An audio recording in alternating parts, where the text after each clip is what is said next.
Nitric acid is a really intense remedy. Everybody knows the symptoms. Very uncomfortable symptoms. Alan writes something, and that's something you might be able to remember well. Swallowing leads to a distorted face, and the patient pulls the head downwards. This is what they do when they swallow. That could be an indication for nitric acid. If you're looking at belladonna from the repertory point of view, you find symptoms that belladonna draws the legs towards the abdomen on swallowing, but nitric acid distorts the face and pulls the head downwards. So, strong swallowing pains, like from a splinter distorting the face, really bad halitosis, and the typical symptom, the cracks, ragates in the corners of the mouth, which you frequently see in later stages of streptococcal infections. Sometimes, only looking back,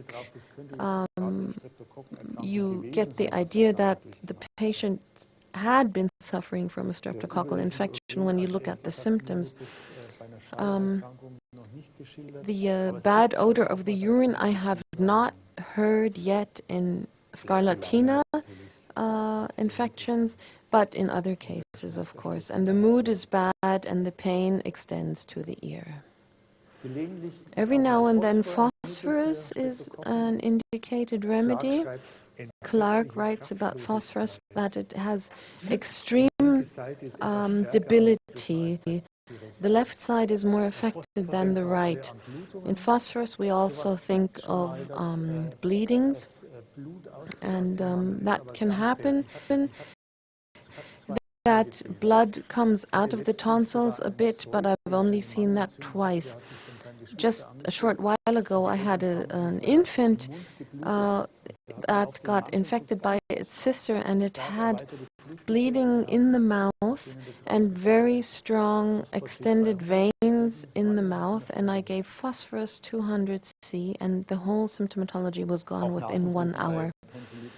In phosphorus cases, you also see epistaxis in people with tonsillitis.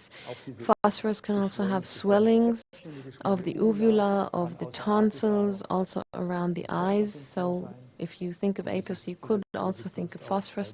And you have the great thirst for cold water. Great debility, as Clark said.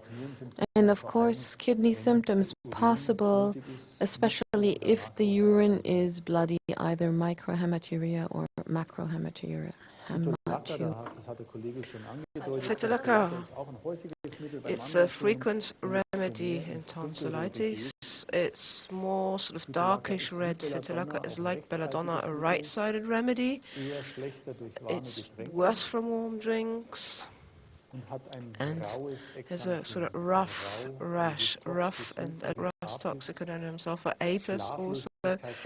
Sleeplessness and scarlatina is a symptom. They can't go to sleep, for example, in a streptococcal infection that could point towards vitiligo. Older children could say they've got a sensation of heat. Pharynx is hot, also a runny nose, coryza, and vitiligo is also one of the remedy in the rubrics where we are dealing with rheumatic illnesses after scarlatina.